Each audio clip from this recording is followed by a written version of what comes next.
Sir आपका नाम? मेरा नाम सनी रविंद्र सानप। जी। मैं सर आप कौन सी पार्टी से हैं, क्या पद है आपका? मेरे पास अभी भारतीय जनता युवा मोर्चा जो भाजपा की यूथ विंग है उसका मैं साउथ मुंबई का प्रेसिडेंट हूँ। सनी जी, आपने कहा युवा मोर्चा के आप प्रेसिडेंट हैं, तो आप जानते ही होंगे कि काफ़ी बड़े पैमाने पर जो बेरोजगार हैं, पढ़े लिखे युवा हैं, नौकरी की तलाश में भटक रहे हैं और पढ़े लिखे युवा जो है स्विगी जोमेटो जैसी कंपनियों में मजबूरन डिलीवरी बॉय का काम कर रहे हैं। तो क्या लगता है आपको कि सरकार को कुछ कदम नहीं उठाना चाहिए युवाओं के लिए? मैं तो इस बारे में सच में हम लोग ने अभी नेक्स्ट मंथ इसके लिए जॉब फेयर भी रखा हुआ है, पर देखने गए तो सरकार की जिम्मेदारी होती है कि आज कोरोना काल में जो परिस्थिति आप देख रहे हो कि युवाओं की नौकरी चली गई है, युवाओं को आज लिटरली खाने के लाले पड़ गए घर में। आज ऐसी परिस्थिति होने के बावजूद भी सरकार को पेंगुइन की पड़ी हुई है, करोड़ों रुपए के पेंगुइन के लिए खर्चे कर रहे हैं, पर वो जो बेरोजगार युवा है वो युवाओं के लिए कौन सी योजना सरकार ने बनाई है? ना महानगर पालिका ने बनाई है, ना महाराष्ट्र शासन ने बनाई है। जो अपने 3 महाविकास आघाड़ी की 3 पहिए पे चलने वाली सरकार है, उन्होंने क्या किया है युवाओं के लिए, ये मैं आपको, हम लोग तो बीजेपी आज साउथ बीजेपी जो अगर आप देखोगे तो हम लोग विरोध में बैठे हुए हैं, विरोध में तभी भी हम युवाओं के लिए जितना हमारे से हो सके उतना हम लोग कर रहे हैं। पर कम से कम सरकार का कुछ ना कुछ एक जिम्मेदारी है सरकार की, जो आज कोरोना काल जैसे टाइम पे भी उन्होंने उनको सुशोभीकरण में करोड़ों रुपए खर्चे करने हैं, बाकी की चीज़ों में करोड़ों रुपए खर्चे करने हैं, रानी के बाग में करोड़ों रुपए खर्चा करने की क्या ज़रूरत है? ये टाइम है? ये टाइम में जो युवा है, जो बुज़ुर्ग है, जो आज स्कूल में पढ़ने वाले लोग हैं, आज स्कूलों की फ़ीस आप देख रहे हो कंटिन्यू फीस बढ़ते जा रही है। कोरोना काल में स्कूल बंद होने के बावजूद भी क्यों इतना फीस ले रहे ट्रस्टी लोग? डायरेक्ट अपने स्कूल के जो मैनेजमेंट है वो उनको कुछ पड़ी नहीं है कि उनको पता नहीं है कि आज लोगों की लिटरली कंडीशन ख़राब है और उन्होंने लोगों को संभाल के लेना चाहिए कि बाबा आज 2 साल से लोगों के पास कुछ खर्चे करने के लिए पैसे नहीं है, युवाओं के पास पैसे नहीं है, उनके माँ बाप के स्टूडेंट लोगों के माँ बाप की आज देखने गए तो नौकरियाँ चली गई है। ऐसे काल में उन्होंने समझ के लेना चाहिए कि बाबा फीस कम करे, फीस नहीं लेनी चाहिए। ऑनलाइन में क्या खर्चे लगते हैं देखने गए तो आप, तभी भी चल रहा है, सरकार में कोई कुछ बोल नहीं रहा है, चल रहा है अपना। अगर कोई भी विरोध में जा रहे हैं तभी भी दबा के उनको अपना काम जो करने का है वही काम कर रहे हैं उन लोग, बाकी कुछ भी पड़ी नहीं है उनको। जी सनी जी, एक सवाल मेरा आपसे रहेगा, जैसे कि आपने कहा पेंगुइन के लिए कोस्टल रोड प्रोजेक्ट जो चल रहा है महाराष्ट्र गवर्नमेंट का, काफ़ी करोड़ों रुपए का काफ़ी महंगा प्रोजेक्ट चल रहा है।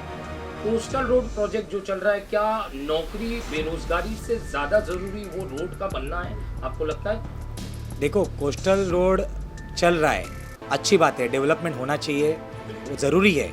मुंबई हो या महाराष्ट्र हो, आज डेवलपमेंट है, इसके लिए हमारे यहाँ पर आज मुंबई के तरफ लोग आकर्षित है, पूरे दुनिया भर से या पूरे भारत भर से आप देखोगे, हिंदुस्तान भर से लोग यहाँ पर आते रहते हैं। नौकरी के बेरोजगार जो युवा है वो यहाँ पे आकर्षित होते हैं, यहाँ पर उनको नौकरी मिलती है, उनको आज किधर ना किधर उनका उधर निर्वाह चलते रहता है। उसके कारण वो तो कोस्टल रोड के बारे में मैं ऐसा नहीं बोलूँगा कि कोस्टल रोड नहीं होना चाहिए, पर ये समय जो आप देख रहे हो 2 साल का, ये समय में लोगों को बेरोजगारी जो है वो बेरोजगारी लोगों के आज खाने के जो लाले पड़े लोगों को, उसके ऊपर ध्यान देके आज आत्महत्या क्यों हो रही है?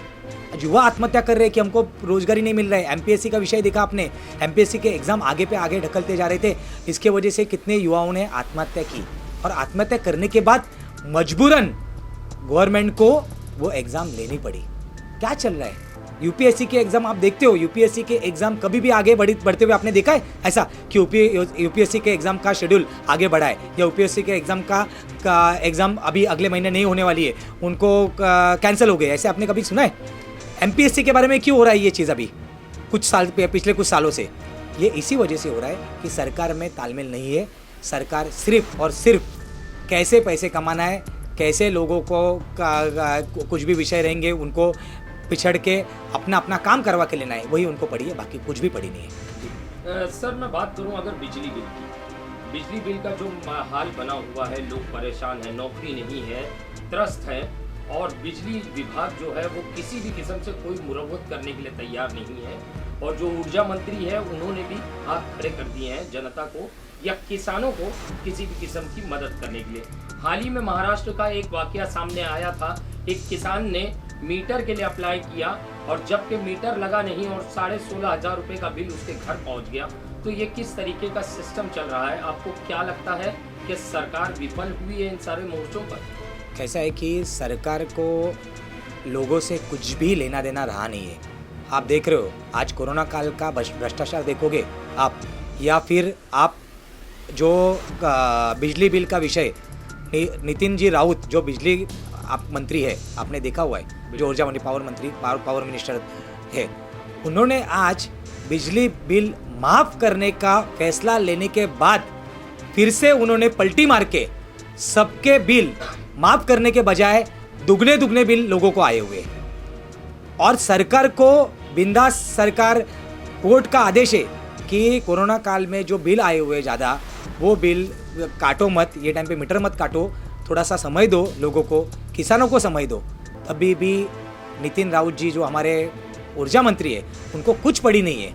उनको सिर्फ और सिर्फ सरकार में कैसे पैसे जमा हो और वो पैसे लेके हम लोग उसका भ्रष्टाचार कैसे करें, उसकी पड़ी हुई है। बाकी कुछ भी पड़ी नहीं है। उनको लोगों की भावनाओं से कुछ भी ज़रूरत नहीं है। किसान हम लोग के आज देखोगे, महाराष्ट्र किसान रहेंगे या देश के किसान रहेंगे, आज सब तकलीफ में। पर महाराष्ट्र में जो आज तकलीफ, जो कम से कम किसानों को आपने बिजली में राहत देते थे, तो कम से कम किसानों को वो राहत के कारण जो अपना अन्नदाता है, वो अन्नदाता को किधर ना किधर ये छोटी सी चीज़ों की वजह से तो थोड़ी सी राहत मिलती थी किधर ना किधर। पर इनको कुछ पड़ी नहीं है। इनको क्या है कि पैसे लाओ, हम वो पैसे से कैसे भ्रष्टाचार करें, और हमारा घर में कितने पैसे, कितने करोड़ रुपए हम लोग, जब तक ये सरकार है, 2 महीने 6 महीने साल जितना सरकार है उतना हम कैसे पैसे कमाए, वही पड़ी हुई है, बाकी कुछ पड़ी नहीं है। सनी जी, आप युवा है, मैं आपसे सवाल करना चाहूँगा, आपको क्या लगता है ये अडानी जैसी जो प्राइवेट कंपनियाँ महाराष्ट्र के अंदर बिजली सप्लाई कर रही है, अडानी हुआ और भी कई सारी कंपनियाँ हैं, तो ये जो बिजली सप्लाई कर रही है, क्या सरकार की मंशा है कि इन लोगों को फ़ायदा पहुँचाने की? देखो, सरकार की मंशा इनको फ़ायदा पहुँचाने की है या उनको नुकसान पहुंचाने की, ये मैं बता नहीं सकता हूँ आपको। विषय सिर्फ ये है, किधर ना किधर सरकार को दिखता रहेगा कि बाबा अगर हमारा महाराष्ट्र शासन का जो बिजली विभाग है, वो शासन का बिजली विभाग के अंडर हम लोग को पूरे महाराष्ट्र में पहले बिजली मिलती थी, पर किधर ना किधर वहाँ पर जो जो हुआ भ्रष्टाचार जो देखते आए आज तक, और वो भ्रष्टाचार के वजह से लोगों को जो सर्विस मिलनी चाहिए थी, वो सर्विस के कारण उन्होंने शायद कुछ ना कुछ प्राइवेटाइजेशन किया रहेगा या कुछ ना कुछ ये सब विषय किया रहेगा। पर मैं तो ऐसे ही बोलूँगा कि बिजली जो गवर्नमेंट जो रेट में बिजली लोगों को मुहैया करवाती थी, वही रेट में अगर कोई प्राइवेट कंपनी या उससे कम रेट में प्राइवेट कंपनी देती है और सर्विस भी अच्छा मिलती है, तो कोई दिक्कत नहीं ये चीज़। पर उनके ऊपर ध्यान रखने के लिए सरकार ने पूरी तरह से एक कमेटी और जो अपने अधिकारी है, वो अधिकारियों को उनके ऊपर नियुक्त करके उनके ऊपर शिकंजा रखना चाहिए, ये मैं बोलना चाहूँगा आपको। सर, मैं आता हूँ पेट्रोल डीजल के भाव पर। जिस तरीके से महंगाई बढ़ रही है, सब्जियों के दाम हो, ऑयल के, मीठे तेल के दाम हो, ये सारी चीज़ों के दाम जो है बढ़ रहे हैं तेज़ी से। तो केंद्र में जो केंद्रीय मंत्री हैं, मंत्रिमंडल की बैठक हुई, सभी स्टेट के मुख्यमंत्री वहाँ मौजूद थे, उनकी भी बात रखी गई। उसमें जो है जीएसटी के ऊपर चर्चा हुई कि स्टेट को पावर है, वो जीएसटी अगर कम करे तो वहाँ की जनता को कहीं ना कहीं राहत मिलेगी। मगर महाराष्ट्र की जो सरकार है, उन्होंने जीएसटी हटाने से मना कर दिया। तो आपको क्या लगता है सरकार किस बाजू जा रही है, क्या मंशा क्या है सरकार की? महाराष्ट्र सरकार की एक ही मंशा है, केंद्र की योजना अच्छी हो या बुरी हो, उसको विरोध करना। यही मंशा मन में रख के महाराष्ट्र गवर्नमेंट चल रही है। मैं तो यही बोलूँगा। आज आप देख रहे हो, अगर जीएसटी कम करेंगे, अगर जीएसटी में अगर महाराष्ट्र गवर्नमेंट का पेट्रोल और डीजल को लाएगी, तो 100% पेट्रोल और डीजल के भाव कम होंगे। अगर पेट्रोल के डीजल के भाव कम होते हैं तो ऑटोमेटिकली ट्रांसपोर्टेशन का जो खर्चा है वो कम होगा। ट्रांसपोर्टेशन का खर्चा कम होगा तो ऑटोमेटिकली बाकी की जो सब्जियां हैं, बाकी की जो चीज़ें हैं, उनका दाम ऑटोमेटिकली कम होगा।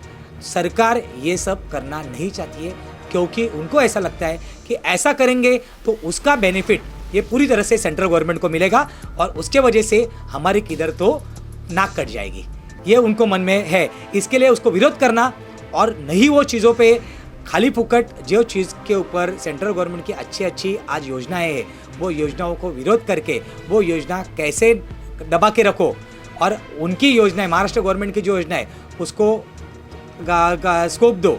ऐसी सब चीज़ें जो चल रही है वो मैं यही मानना चाहूँगा कि वो चीज़ें थोड़ा सा स्टॉप करना चाहिए। और वो चीज़ें अगर स्टॉप करोगे, सेंट्रल गवर्नमेंट से अगर आप कोऑर्डिनेशन करके काम करोगे तो ज़रूर महाराष्ट्र की जो जनता है उनको राहत मिलेगी। और राहत मिलके उनका जो आज प्रॉब्लम चल रहा है, लोगों में जो तकलीफ़ें है, वो तकलीफ किधर ना किधर, कोरोना की वजह से लोग तकलीफ में है, वो तकलीफ किधर ना किधर 10-20% भी कम हो गई तो भी उनको बहुत बड़ी राहत रहेगी ये चीज़ की। बिल्कुल। सर मैं अगर बात करूं चुनावों की, महाराष्ट्र में कई जगह जो है नगर पालिका, महानगर पालिका, ग्राम पंचायत के चुनाव होने हैं, तो मैं महानगर पालिका की बात करूंगा, खासकर मुंबई महानगर पालिका की। इसलिए बात करूंगा क्योंकि पूरे देश में, पूरे राज्य में सबसे बड़े स्तर की, बड़े बजट वाली महानगर पालिका महाराष्ट्र के अंदर मुंबई महानगर पालिका है। तो इस चुनाव में सभी पार्टियों ने अपना दमखम झोंकने की जो है पूरी तैयारियां कर रखी है। मैं आपसे जानना चाहूँगा, हर बार तो भाजपा चुनाव शिवसेना के साथ में लड़ती थी, शिवसेना और भाजपा एकत्रित लड़ते थे और मेयर भी एक साथ में चुनकर लाते थे। इस बार मगर वो कहीं ना कहीं खटास जो है दोनों के मन में खिंची हुई है, तो उस खटास के चलते किस तरीके से चुनावी रणनीतियाँ होंगी और कैसे चुनौती दे पाओगे शिवसेना को? देखो, हमने तो पूरी ताकत लगा दी है। ये जो महानगर पालिका पिछले 25-30 साल से जो भ्रष्टाचार चल रहा है महानगर पालिका में, आप देख रहे हो रास्ते पे खड्डे, पानी भरना, बिल्डिंगों की हालत, ये सब महानगर पालिका का जो अंदर भ्रष्टाचार जो चल रहा है, वो भ्रष्टाचार के ऊपर आज शिवसेना सत्ता में है। शिवसेना सत्ता में होने के कारण किधर ना किधर उनका यहाँ पर ये जो भ्रष्टाचार है उधर उनका हाथ कंटिन्यू उनके साथ में रहेगा ही। ये तो चीज़ पूरी दुनिया जानती है। आप देखते हो 6 महीना होता है, रोड बनाते हैं, करोड़ों रुपया खर्चा करते हैं और 6 महीने में बारिश आने के बाद इतने बड़े बड़े खड्डे उसके अंदर। आज आप देख रहे हो सब कुछ चीज़ें। आज ये खड्डों के जिम्मेदार कौन? शिवसेना के नगर सेवक नहीं रहेंगे, आमदार नहीं रहेंगे, महानगर पालिका के अधिकारी नहीं रहेंगे। अगर मेयर अगर कमिश्नर को बोलते तो कमिश्नर वो चीज़ के ऊपर ध्यान नहीं देगा? क्या लगता है आपको? ये चीज़ के ऊपर अगर कमिश्नर का और मेयर का ध्यान नहीं है तो ये चीज़ किस तरीके से चल रही है, किसके, वो बोलते हैं ना, किसके आशीर्वाद से आज मुंबई महानगर पालिका में इतना बड़ा भ्रष्टाचार चल रहा है और वो भ्रष्टाचार के बारे में कोई भी कुछ बोलने के लिए तैयार नहीं है। अगर कोई आंदोलन होता है तो आंदोलन के ऊपर पूरी तरह से वो आंदोलन दबाया जाता है।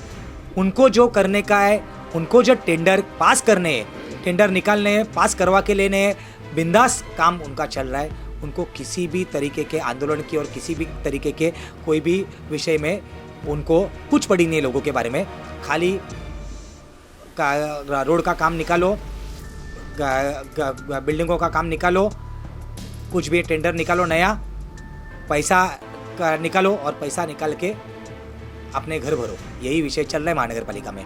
तो ये टाइम पे कुछ भी हो जाए हम लोग चुप बैठने वाले नहीं है। हम पूरी तरह से जो महानगर पालिका में जो भ्रष्टाचार चल रहा है वो भ्रष्टाचार के ऊपर पूरी तरह से आवाज़ उठाएंगे आने वाले समय में। और ये टाइम पे 100% महापौर ये भारतीय जनता पार्टी का ही होगा और ज़रूर होगा।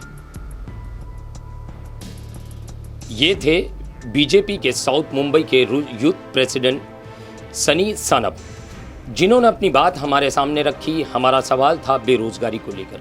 महाराष्ट्र के अंदर, मुंबई के अंदर खासकर, जो कि भारत की आर्थिक राजधानी कही जाती है, बड़े पैमाने पर युवा पढ़े लिखे बेरोजगार हो गए हैं। जैसे कि मेरा सवाल था, मैंने पूछा था कि कई सारे पढ़े लिखे युवा जो है नौकरी ना होने की वजह से मजबूरन डिलीवरी बॉय का काम कर रहे हैं, दरवाज़ों पे जो है खाना पहुंचाने का काम कर रहे हैं, चाहे वो स्विगी हो, जोमेटो के माध्यम से, जबकि उन्हें किसी कॉरपोरेट वर्ल्ड में अच्छे पद पर होना चाहिए था। मेरा सवाल था महंगाई के ऊपर। तो जिस तरीके से महाराष्ट्र सरकार के ऊपर केंद्र ने ये कहा कि जीएसटी स्टेट के हक में है कि वो अपना जीएसटी अगर पेट्रोल और डीजल से हटाती है तो जनता को राहत मिलेगी, मगर राज्य की सरकार ने इसे हटाने से मना कर दिया, जिसके चलते आज भी पेट्रोल उसी दाम पे बिक रहा है जो इससे पहले बिक रहा था। गरीबों की अगर बात करें तो गरीबों की सोचने वाला यहाँ से लेकर केंद्र तक कोई नजर नहीं आ रहा है। अगर जनता त्रस्त है तो सरकारी बाबू या नेताओं को उनसे कोई साहूकार नहीं है, कोई उनसे लेना देना नहीं है। जनता अपनी समस्या खुद सुलझाए। मगर हाँ, नेताओं से ये कहना मैं ज़रूर चाहूँगा कि हर समय चुनाव आता है, हर 5 साल बाद जो है चुनाव आता है, चाहे वो केंद्र का हो, चाहे वो राज्य की सरकार बनाने का हो, चाहे वो नगर पालिका, महानगर पालिका, ग्राम पंचायत का हो। उस समय जनता जो है अपना जवाब बैलेट पेपर के तौर पर या अंगूठे के तौर पर देगी, जिसका इंतज़ार जो है नेताओं को शिद्दत से होता है।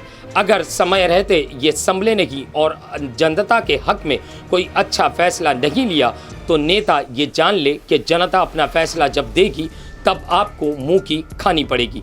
कैमरामैन साटविलकर के साथ सईद शेख की report, the daily India news, Mumbai.